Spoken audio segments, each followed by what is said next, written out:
अस्सलामुअलैकुम guys, welcome back to my channel. आज की क्लास में 12th क्लास का नेक्स्ट टॉपिक पढ़ाने जा रहा हूँ मैं, जो कि रीडर के अकॉर्डिंग टॉपिक 2.4 है, vapour pressure of liquid solutions. इससे पहले का टॉपिक मैं सॉल्यूशंस के लेक्चर नंबर 3 में पढ़ाया था, तो अगर वो नहीं देखे तो पहले वो देख लो, लेक्चर 1, 2, 3। उसके बाद आज की अगर वो देख लिए तो लेक्चर नंबर 4 में वेलकम। तो चलिए बिना टाइम वेस्ट करे स्टार्ट करेंगे। टॉपिक अपना है vapour pressure of liquid solutions. तो देखो, सबसे पहले लिक्विड सॉल्यूशंस कब फॉर्म होते। लिक्विड सॉल्यूशन का फॉर्मेशन के लिए सॉल्वेंट जो रहता वो लिक्विड रहना रहता।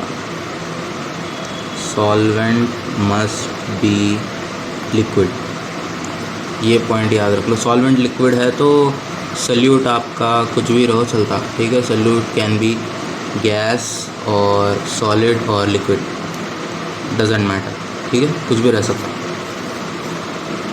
अब solutions of gases in liquid जो है पहले के लेक्चर में ऑलरेडी डिस्कस कर लिए, तो इस सेक्शन में अपन इस लेक्चर में solution of liquids and solid in liquid देखेंगे, ठीक है। ऐसे सॉल्यूशंस में जो है ना, एक से ज़्यादा वोलेटाइल कंपाउंड जो रहते हैं, और लिक्विड सॉल्यूशन, लिक्विड सॉल्वेंट जो रहता है जनरली वो वोलेटाइल रहता। लिक्विड सॉल्वेंट जो रहता वो वोलेटाइल रहता, मतलब जो जल्दी इवेपोरेट हो जाता। तो अब मैं यहाँ पे सिर्फ अपन बाइनरी सॉल्यूशंस के बारे में बात करने वाला है, यानी जो वो सॉल्यूशन जिसमें दो कंपोनेंट्स रहते हैं। ऐसे में 2 टाइप्स रहते सॉल्यूशंस के। फर्स्ट अपने liquid in liquid and solid in liquid, ठीक है। इसके बारे में नेक्स्ट लेक्चर में सोचेंगे, पहले तो ये कंप्लीट कर लेंगे अपन लिक्विड इन लिक्विड का। अब vapour pressure of liquid solutions. एक बाइनरी सॉल्यूशन कंसिडर करो, ठीक है। Consider a binary solution, consider a binary solution जिसमें 2 प्योर कंपोनेंट्स है, ठीक है। 2 प्योर कंपोनेंट्स पीसीज है, राइट। तो इसमें जो है ना अपने को दोनों का पार्शियल प्रेशर जो है P1 एंड P2 है रेस्पेक्टिवली। कंपोनेंट 1 एंड कंपोनेंट 2 का P1 P2 है, और इनका जो टोटल प्रेशर रहता वो P टोटल है, ठीक है। ऐसा कंसिडर कर लेंगे। फिर इनके जो पार्शियल प्रेशर्स है वो मोल फ्रैक्शन से भी रिलेटेड रहते हैं, इसीलिए x1 पार्टिकल 1 का, कंपोनेंट 1 का मोल फ्रैक्शन x2 उसका कंपोनेंट 2 का, ठीक है। ये दोनों के मोल फ्रैक्शंस है। अब देखो, एक साइंटिस्ट है फ्रैंकोइस मार्टेरॉल्ट, ठीक है, ये ज़्यादा याद रखो। इन्होंने 1886 में एक लॉ है, एक रॉल्ट्स लॉ, ठीक है। तो इनका लॉ था रॉल्ट्स लॉ, जो कि सिंपल है कि partial pressure of a component is directly proportional to the mole fraction of the component. इतना ही है, ज़्यादा कुछ नहीं। For solution of volatile liquids, partial pressure of each component of the solution is directly proportional to its mole fraction present in the solution। यही बात मैं यहाँ पे बोल दिया, बेसिकली ऐसे ही लिखते इसको। अब यहाँ पे देखो, ये इक्वेशन है, इसको इक्वेशन 1 कंसिडर कर लो। तो अगर इसको अपन इक्वेट करना है तो ऐसा लिख सकते हैं कि P1 is equal to P1 naught of x1, ठीक है। ये इक्वेशन बन गई। यहाँ पे ये तो पार्शियल प्रेशर है, ये मोल फ्रैक्शन है, और ये जो है ये वेपर प्रेशर है प्योर कंपोनेंट 1 का at same temperature, vapour pressure of pure component 1 at same temperature. ठीक है, ये बात समझ में आ गई। अब वैसे ही P2 के लिए भी ये इक्वेशन लिख दे सकते सेम ऐसे ही कि P2 is equal to P2 naught into x2। Okay, इसको 2.1 लिख लो एंड इसको 2.2 इक्वेशन लिख लो। ठीक है, तो दोनों इक्वेशन 2 के पार्ट्स है। अब अगर इस पर डाल्टन्स लॉ अप्लाई करें, Dalton's law of partial pressure, तो उसके according the total pressure of the solution is equal to the sum of partial pressures P1 plus P2। इसको आगे ऐसा, अब यहाँ पे P1 और P2 की जगह पे अपन उनके वैल्यू सब्स्टिट्यूट कर सकते हैं फ्रॉम इक्वेशंस 2.1 एंड 2.2 सब्स्टिट्यूट कर देंगे। P टोटल क्या होता,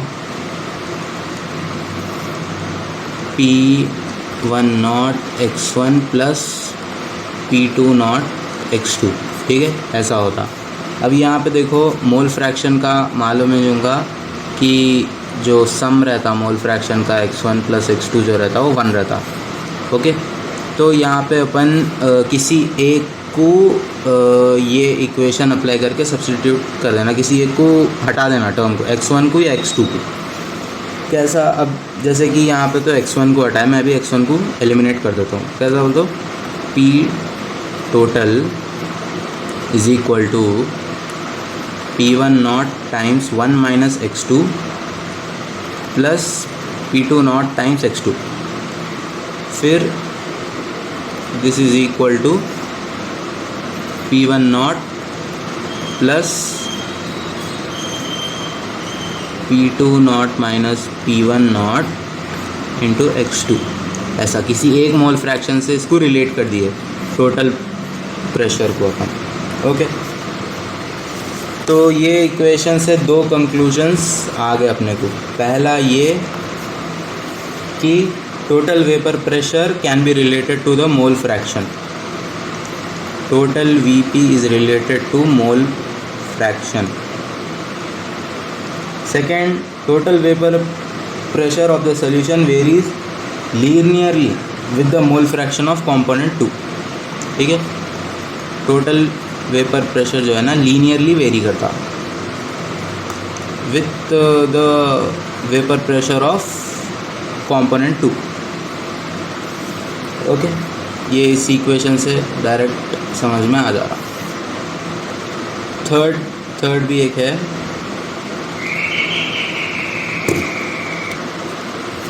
तो थर्ड क्या है कंक्लूजन यहाँ पे बोले तो,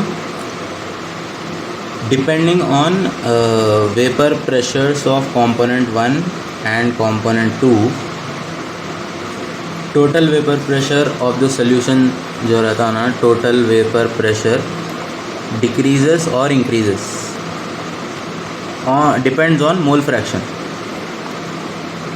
depending on mole fraction, depending on mole fraction, जो कि यहाँ पे ग्राफ में बता रहा। देखो इधर डिक्रीज भी हो रहा, इंक्रीज भी हो रहा। ठीक है, with the increase of mole fraction decrease भी हो सकता है, इंक्रीज भी हो सकता है।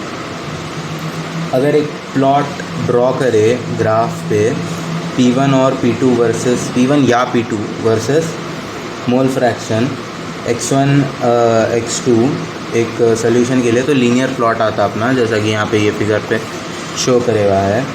ठीक है, अब अगर उनके सम का प्लॉट ड्रॉ करें तो ऐसा आता, ये जो है ना ये वाला ऐसा आया था। अगर सेपरेटली ड्रॉ करें तो ये P2 के लिए, ये P1 के लिए। ओके, ये सम के लिए।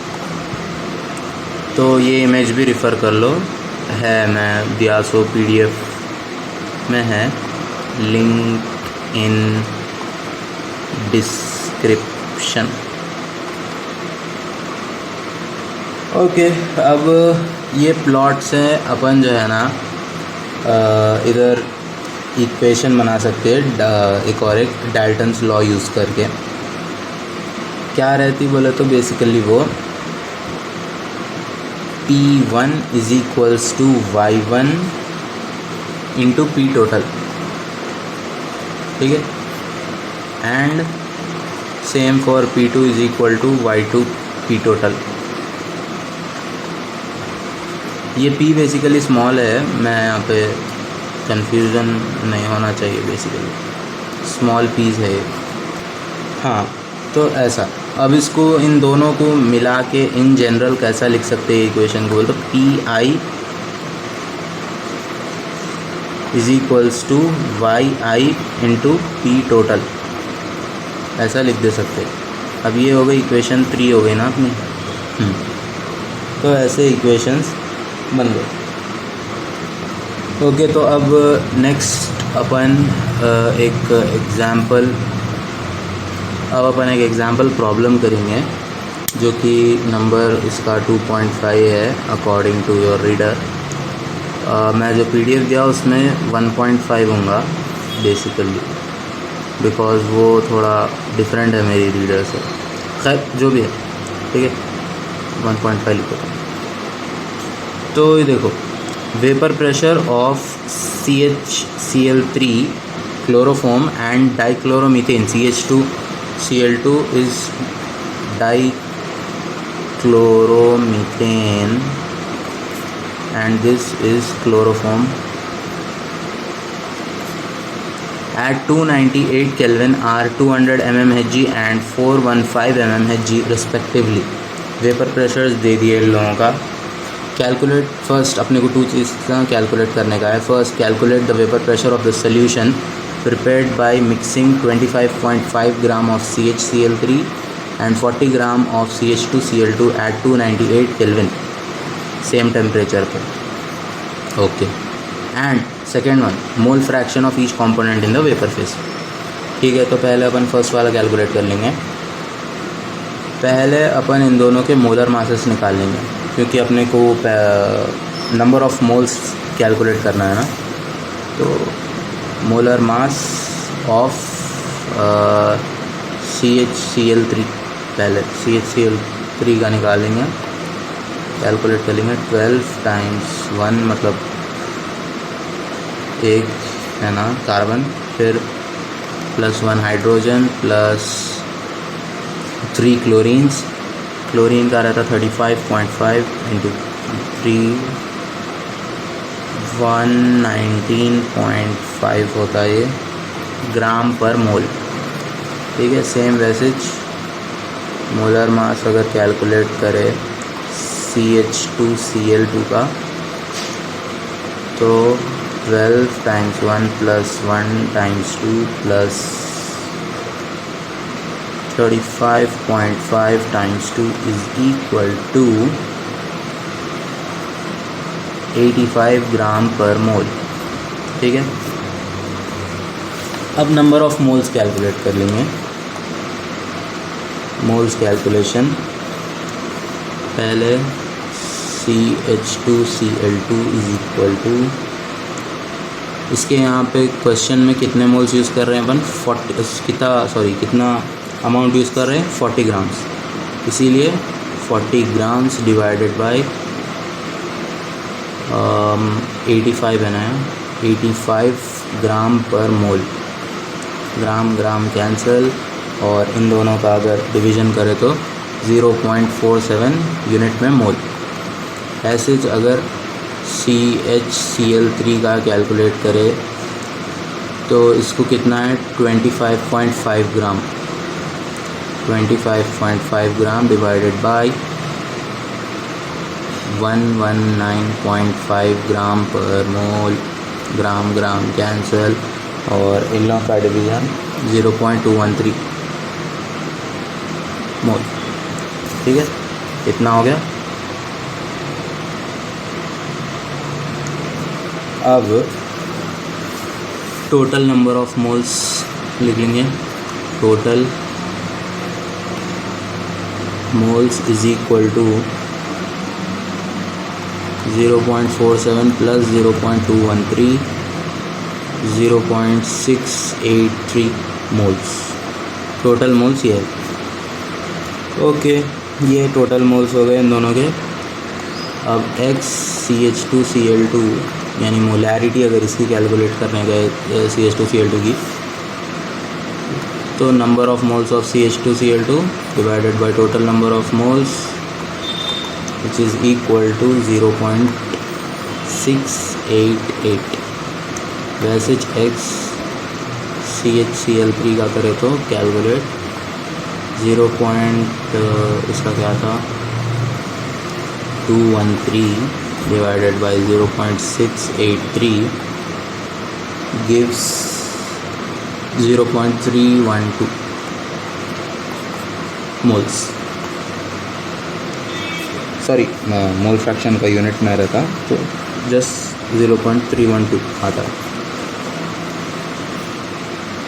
Next, using Dalton's law equation P total is equal to P1 plus P2 से जो अपन डिराइव करे थे आगे कि P total is equal to P1 naught minus plus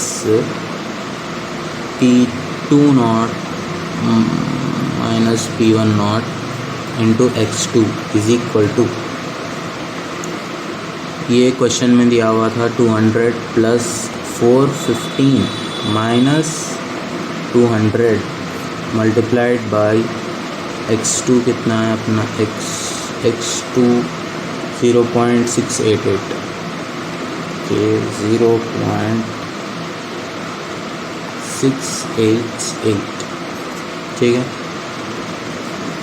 और इसको कैलकुलेट करें तो P टोटल अपने पास आता फाइनल आंसर उसका 347.9 mmHg। Okay, P total calculate हो गया। अभी क्वेश्चन ख़त्म नहीं हुआ, सेकंड पार्ट है इसका जिसमें अपने को वो उसका मोल fraction of each component in vapour phase calculate करने का है। पहले अगर पार्शियल प्रेशर कैलकुलेट कर लिए CHCl2 और CHCl3 का, पहले वो कर लेना। क्या रहता 0.688 times 415 is equal to 285.5 mmHg। ये मैं कैसा कैलकुलेट करा बोल दो, फॉर्मूला से P1 is equals to P1 not X1, ये फॉर्मूला था ना इक्वेशन 2.1, उससे कैलकुलेट करा, प्रीवियस पेज पे है।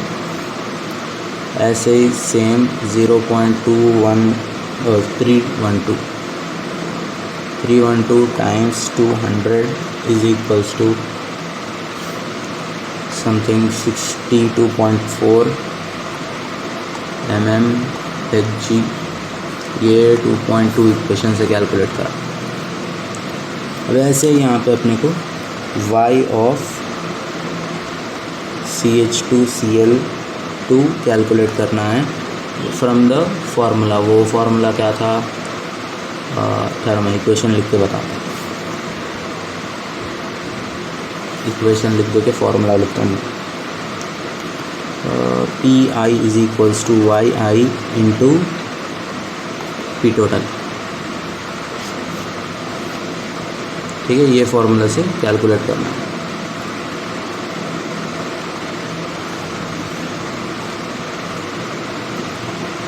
अगर y को कैलकुलेट करना है तो इसको ऐसा कन्वर्ट कर देना पड़ता, YI is equals to PI by P total, ठीक है।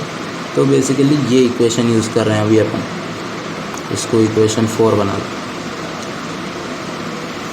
तो यहाँ पे CH2Cl2 का PI क्या है, मतलब वेपर प्रेशर क्या है 285.5 divided by 347.9 is equal to 0.82। ये एक आ गया, और दूसरा CHCl3 का कैलकुलेट करें तो 62.4 डिवाइडेड बाई इसका क्या है पी टोटल 347.9। ये डिवीज़न पे आंसर आता समथिंग 0.18। ठीक है, ये इसका भी आ गया। अब यहाँ तक क्वेश्चन सॉल्व हो गया।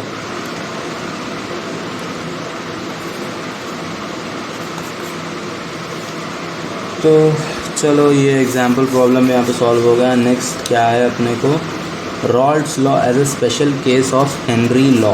ये टॉपिक अपन नेक्स्ट वीडियो में कवर कर लेंगे। ठीक है, मैं तो छोटा ही है, इसी वीडियो में कर लेंगे। अभी कर देता हूँ मैं इसको।